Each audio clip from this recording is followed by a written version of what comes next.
चलो। अस्सलाम वालेकुम जी। लाहौर में कई दिनों से स्मोक है और बड़ी बुरी सूरत हाल है। और वो पंजाबी जी कहते हैं जिन्हें लाहौर नहीं वेख्या वो खंगिया ही नहीं। वाकई यही सूरत हाल है। तरस गए हैं खुल के सांस लेने को, गहरे सांस लेने को। और वजह क्या है? वजूहत बहुत सारी हैं, जिनमें सबसे बड़ी वजह जो गवर्नमेंट ने भी सर्वे जारी की है उसके मुताबिक ट्रैफिक है। क्योंकि ट्रैफिक क्यों बड़ी वजह है? दुनिया के और भी शहरों में ट्रैफिक होती है, पाकिस्तान के लाहौर में भी ट्रैफिक है। लेकिन मैं आपको बताता हूँ, देखें हमारे यहाँ पुरानी गाड़ियाँ हैं, वो धुआं छोड़ती गाड़ियां हैं, उनकी मेंटेनेंस नहीं होती। हमारे यहाँ रिक्शे लोडर गाड़ियां ऐसी हैं जो बेतहाशा धुआं छोड़ते हैं, वो धुआं फिजा में जाता है और जैसे ही सर्दी आती है वो धुआं यहीं पे रह जाता है। गर्मियों में क्या होता है कि जब गर्मी में दिन चढ़ता है, सूरज चढ़ता है, तो हवा गर्म होती है, तो ये आलूदगी ऊपर फिजा में फैल जाती है, डिस्पर्स हो जाती है गर्म हवा की वजह से। लेकिन अब सर्दी है तो जब ओस पड़ती है तो उसके साथ ये सारी स्मोक ज़मीन पर ही रह जाती है। बाकी हवा वाला फैक्टर सारे अलग हैं।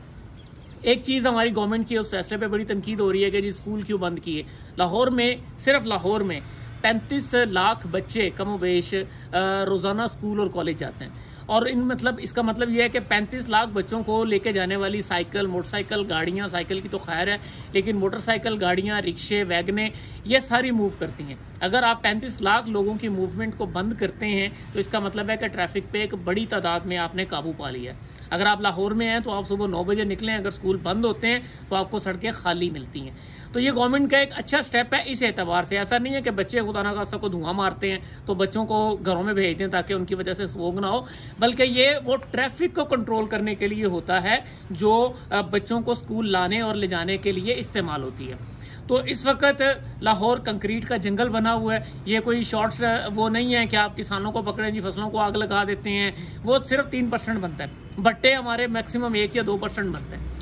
तो ये इतना बड़ा फैक्टर नहीं है, असल फैक्टर ट्रैफिक है। और वो ये लॉन्ग टर्म प्लानिंग है गवर्नमेंट को।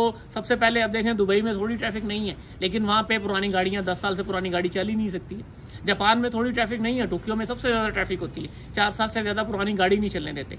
उसका नतीजा क्या है कि गाड़ियाँ नहीं हैं तो वो ट्रैफिक का धुआं फिजा में नहीं जाता, वो आलूदा नहीं करते फिजा को। और हमारे यहाँ सड़कों पर देख लें कितना धुआं होता है ट्रैफिक का। तो ये वाला फैक्टर यहाँ पे ट्रांसपोर्ट वालों की सबसे ज़्यादा जिम्मेदारी बनती है कि वो आए मैदान में और ये इसको कंट्रोल करें। गाड़ियों के फिटनेस सर्टिफिकेट दोबारा चेक हों, जो गाड़ियाँ धुआं छोड़ती हैं उनका गाड़ियों का धुआं कंट्रोल किया जाए।